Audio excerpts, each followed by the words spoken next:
অনেকদিন আগের কথা। এক জঙ্গলে এক শিয়াল বাস করত। সে যেমনই ছিল অহংকারী, তেমনই ছিল চতুর।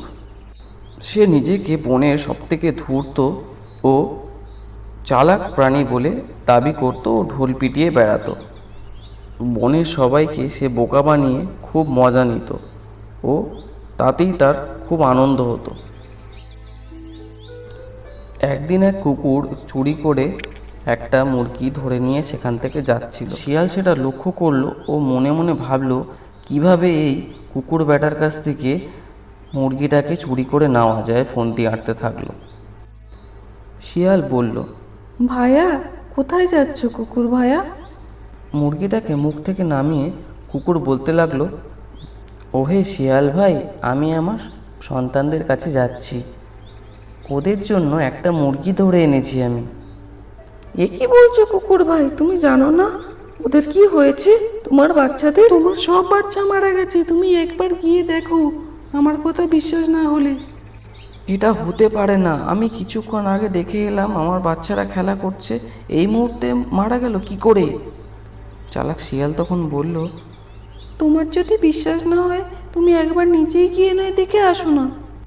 এ কথা বলার সঙ্গে সঙ্গে কুকুর দৌড় দিল, মুরগিটাকে ফেলে তার বাড়ির দিকে রওনা হলো।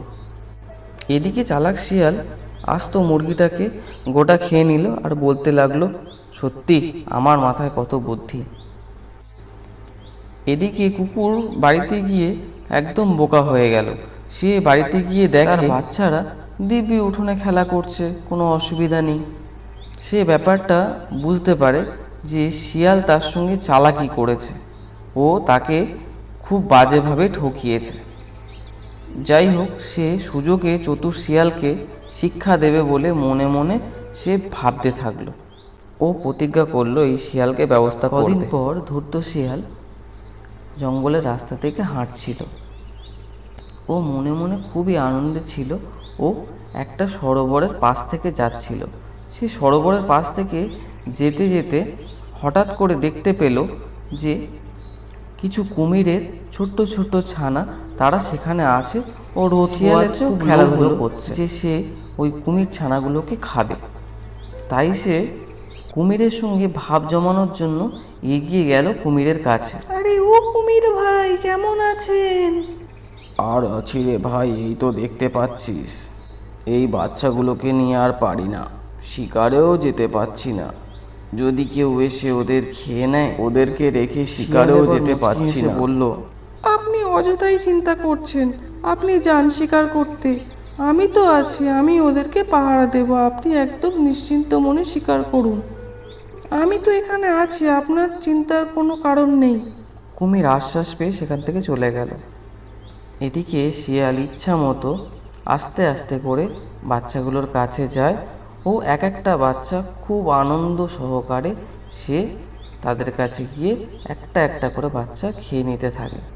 সবগুলো বাচ্চা খেয়ে সে সাবার করে দেয়। ও মনে মনে বলে, কুমিরটা খুব বোকা, আমার কাছে বাচ্চাগুলোকে রেখে গেছে দায়িত্বে, আমি তাদেরকে রাখবো? আর কুমির ফিরে এসে দেখে বাচ্চাও নেই আর শিয়ালেরও কোনো দেখা নেই। তখন সবটা বুঝে নিয়ে কুমির মনে মনে প্রতিজ্ঞা করে যে আমি ওই শিয়ালকে একদিন না একদিন ঠিক মজা বোঝাবই, যে আমার সঙ্গে এরম ব্যবহার করেছে তাকে আমি ঠিক শায়েস্তা করব। শিয়ালের এই চাটকারিতায় সবাই অস্থির হয়ে গিয়েছিল। সবাই মিলে শিয়ালকে শাস্তি দেওয়ার কথা ভাবতে থাকলো, কি করে শাস্তি দেওয়া যায় বেটাকে।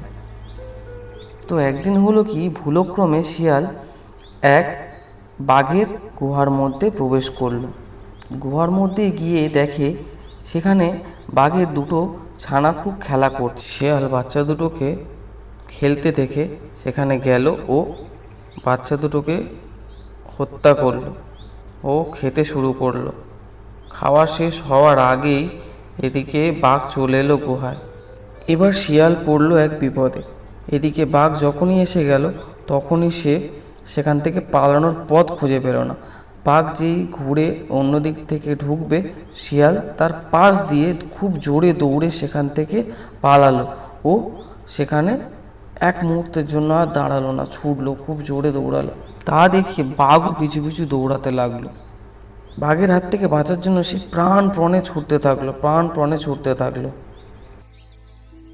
বাঘের হাত থেকে বাঁচার জন্য শিয়াল এক গাছের কোঠরে গিয়ে চুপ করে লুকিয়ে পড়ল, যাতে তাকে কেউ আবার দেখতে না পায়। কিন্তু এইসবের মধ্যেই এই যে শিয়াল লুকিয়েছিল সেটা কুকুর দূর থেকে লক্ষ্য করলো, ও সেটা কুকুর তখন বাঘকে দেখিয়ে দিল যে বাঘের থেকে তাড়া খেয়ে সে কোথায় গিয়ে লুকিয়েছে, এই কাঠের গুঁড়ির ওখানটায়। শিয়াল আবারও দৌড়াতে বাঘের থেকে সেই সরোবরের দিকে দৌড়াতে থাকে। যখন সরোবর পার হতে যাবে ঠিক ওই সময় কুমির শিয়ালের পা কামড়ে ধরল। যন্ত্রণায় ছটফট করতে থাকলো শিয়াল। কোনো ক্রমে পা ছাড়িয়ে আবার ডাঙায় শিয়াল উঠল, কিন্তু তার উঠে যে উপায় নেই। সে ডাঙায় উঠে দেখলো কি এদিকে তো বাঘ। সে দেখলো ডাঙায় বাঘ আর জলে কুমির। মহা বিপদে পড়ে গেল এদিকে চালাক শিয়াল। সে বাঘের হাত থেকে আর রেহাই পেল না। বাঘ তার দিকে এগিয়ে আসলো ও তার ঘাড় মটকানোর পরিক্রম করে তার ঘাড়টা মটকে তাকে মেরেই ফেলল। এদিকে কুমির আর কুকুরের স্বপ্ন পূরণ হলো।